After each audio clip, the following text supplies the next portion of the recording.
Diduga menimbun minyak goreng kemasan, sebuah rumah di Makassar, Sulawesi Selatan digerebek aparat kepolisian.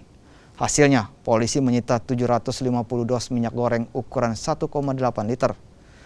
Polisi juga mengamankan satu orang pelaku pemilik dan seorang sopir. Penimbunan ini terungkap setelah polisi melakukan patroli dan memeriksa sebuah mobil pick-up yang melintas di Jalan Poros Laikang. Saat diperiksa ditemukan minyak goreng kemasan dalam jumlah besar.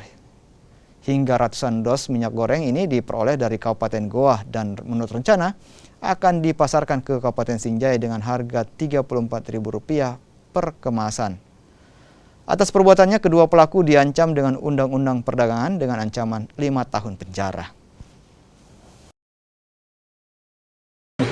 Membenarkan bahwa Polsek Biringkanaya dalam hal ini berhasil mengungkap pelaku penimbun minyak goreng yang selama ini memang sudah sangat-sangat meresahkan masyarakat, sehingga saat itu anggota mendapat informasi, kemudian melakukan pengecekan dan saat itu telah ditemukan sebuah mobil yang sedang